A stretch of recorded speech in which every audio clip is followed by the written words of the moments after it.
estamos en contacto con nuestra compañera Betty Arslanyan desde Yerevan. Betty, muy buenas noches para vos. Hola Kiki, buenas tardes, José, buenas tardes a toda la audiencia. Es un placer estar aquí nuevamente con ustedes, terminando de atravesar una semana con varios acontecimientos importantes para Armenia.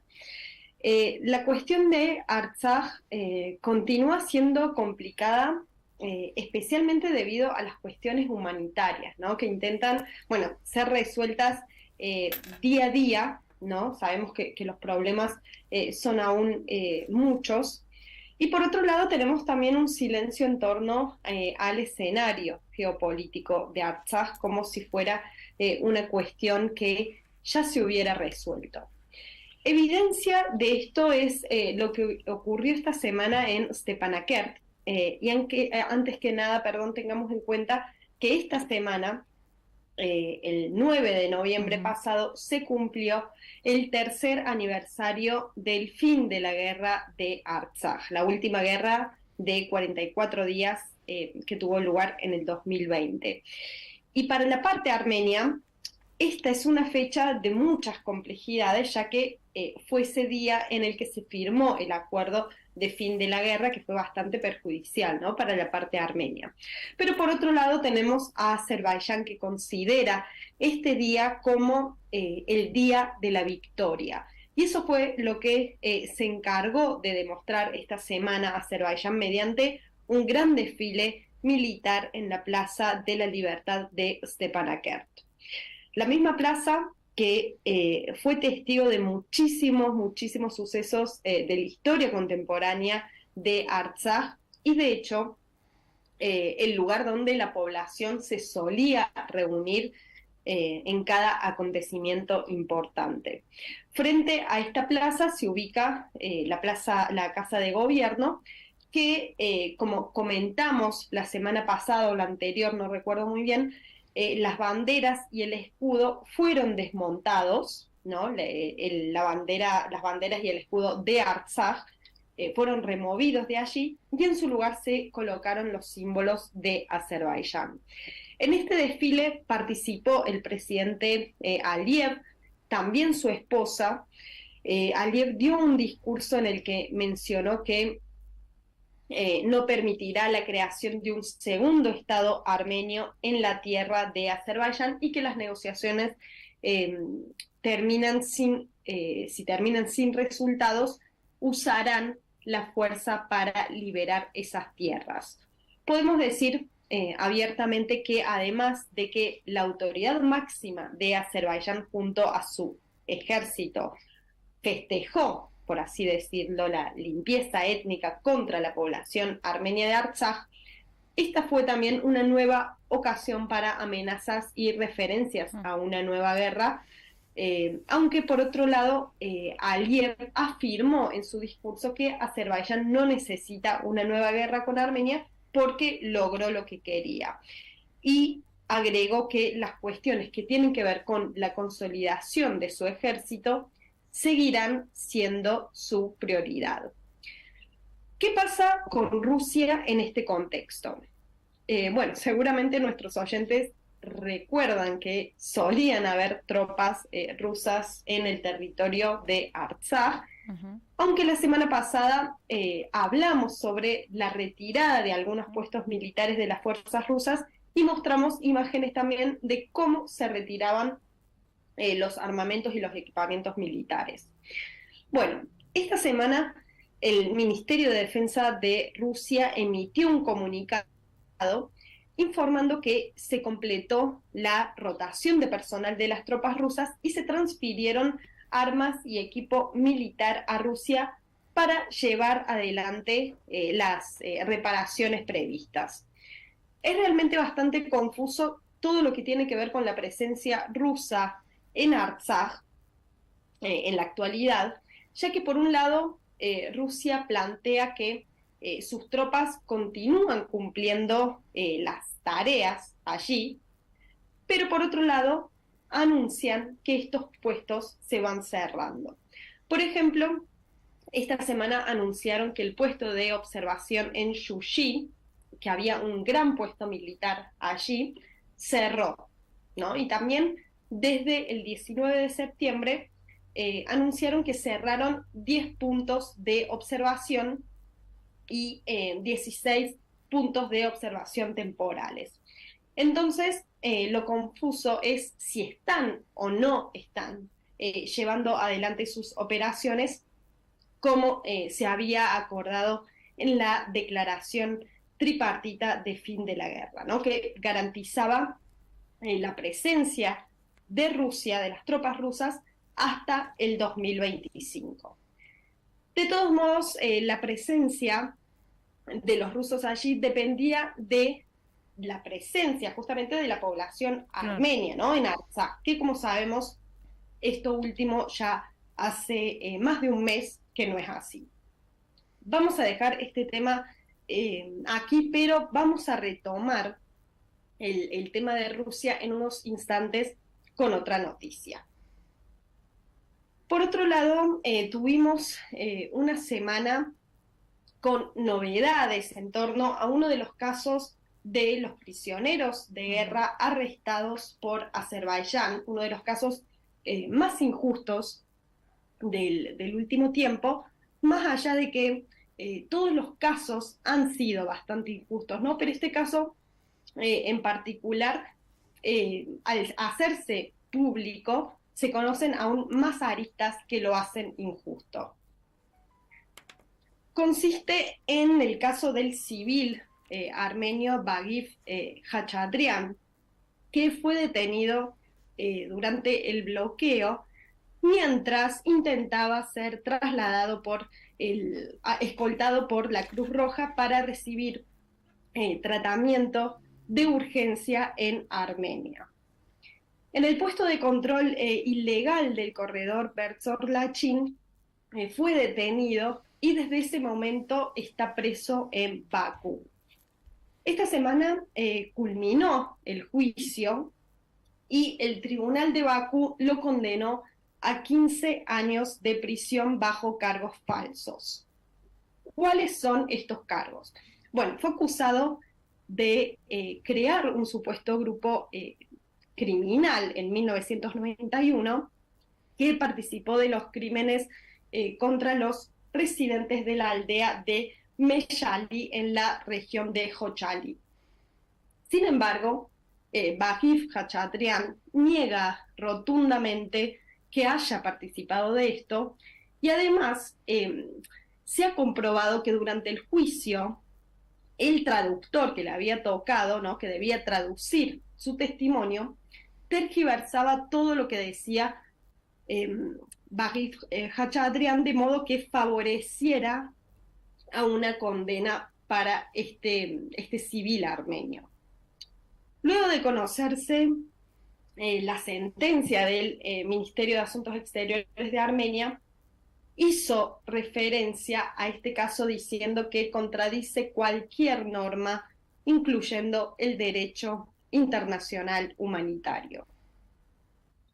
A su vez, el vicepresidente del Comité Permanente de Protección de Derechos Humanos de la Asamblea Nacional, Rustam Bakoyan, manifestó que este proceso penal contra él es una prueba de las graves violaciones de los derechos humanos en un país totalitario como Azerbaiyán.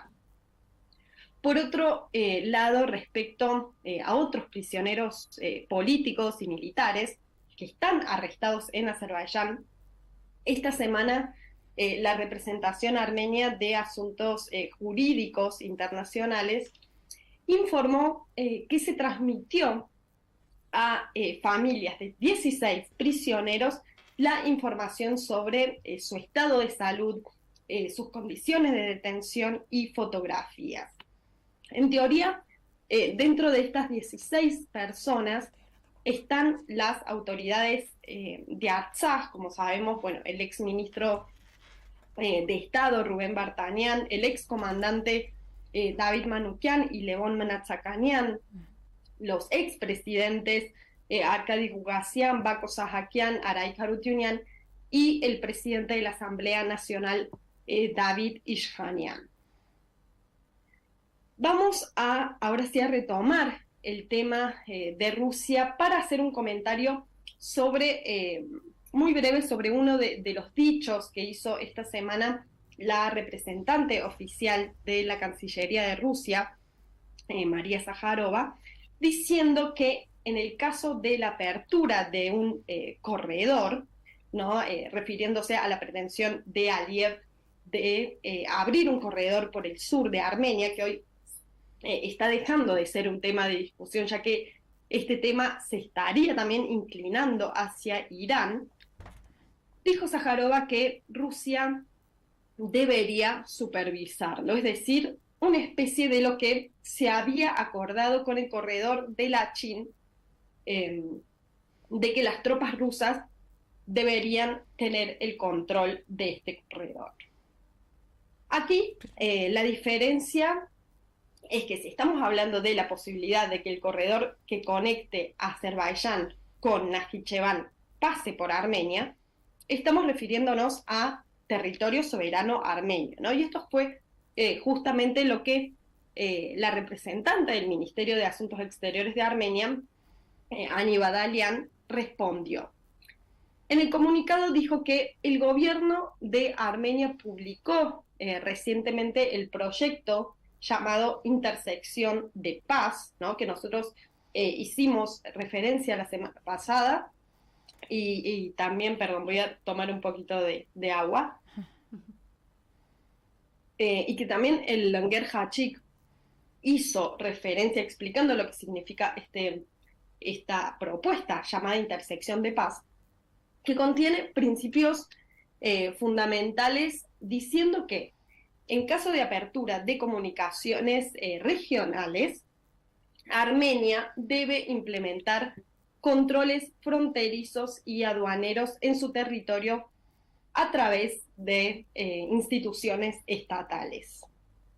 Y que Armenia, esto es muy importante que tengamos en cuenta, nunca ha aceptado que haya ninguna limitación de su soberanía mediante ningún documento, ¿no? Y no puede establecerse el control de un tercer país sobre ningún trozo de su territorio soberano. Claro.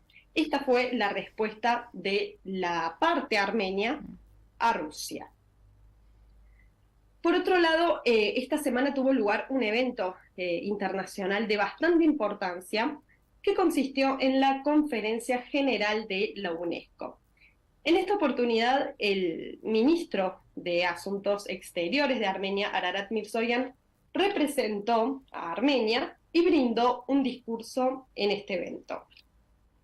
Es importante que mencionemos que un día antes se anunció sobre la vicepresidencia de esta organización, la UNESCO, que quedó bajo el cargo de Azerbaiyán, ¿no? Lo cual es un tanto absurdo, teniendo en cuenta el vínculo estropeado, por así decir, que tiene este país con cuestiones que tienen que ver con el respeto hacia el patrimonio histórico y cultural de Armenia, ¿no? Particularmente todos somos conscientes hoy de los riesgos que hay de que el legado armenio que está actualmente en Artsaj corra el riesgo de ser profanado. En esta oportunidad, Mirzoyan agradeció a la UNESCO por haber actuado rápidamente y haber enviado una misión a Armenia para evaluar las necesidades educativas de los niños refugiados de Artsaj. Mirzoyan también hizo referencia al desalojo de Artsaj y justamente al riesgo de que el patrimonio cultural armenio, sean iglesias, monumentos, tumbas, sean profanados por Azerbaiyán, independientemente de que la Corte Internacional de Justicia de la ONU en el 2021 tomó la decisión de obligar a Azerbaiyán a que se tomen las medidas necesarias para prevenir y castigar actos de vandalismo y profanación de este patrimonio. En este viaje, el canciller armenio se reunió también con la directora general de la UNESCO a quien le agradeció justamente por esta misión que envió hacia Armenia. Y bueno, esta conferencia tuvo lugar en París, ¿no? Y también quien viajó a esta ciudad esta semana fue el primer ministro Nikol Pashinyan para participar de la cuarta conferencia de paz. En esta oportunidad viajó con su esposa, Anna Jacobian, y allí se reunió con el presidente de Francia, Macron. En París tuvo varias instancias y una de ellas fue un panel en el que presentó una vez más la propuesta del gobierno armenio que ya mencionamos, llamada Intersección de Paz, que, como les decía, tiene que ver con el establecimiento de comunicaciones y transporte regional como forma de paz en el Cáucaso Sur. Vamos a concluir este reporte haciendo referencia a un número bastante positivo para Armenia, que tiene que ver con el aumento del turismo en el país este año. Hemos hecho referencia en reportes anteriores sobre este tema, pero hoy tenemos números más actualizados. El Comité de Estadística de Armenia presentó los indicadores del turismo internacional de los últimos 9 meses del 2023 y afirmó que 1.839.004 turistas visitaron a Armenia este año, en estos 9 meses, mientras que el año pasado fueron 1.239.394. Esto significa que el número de turistas aumentó un 48,4% en comparación con el año anterior. Y según la ubicación geográfica, el mayor número de turistas provino de Rusia, ¿no? Representando un 50, más de un 50%. El segundo país fue Georgia, con el 10%, y el tercero, Irán, con el 6,3%. Y antes de cerrar el reporte, déjenme también comentarles otro dato brindado por el Comité de Estadísticas, que tiene que ver con los nacimientos en el país.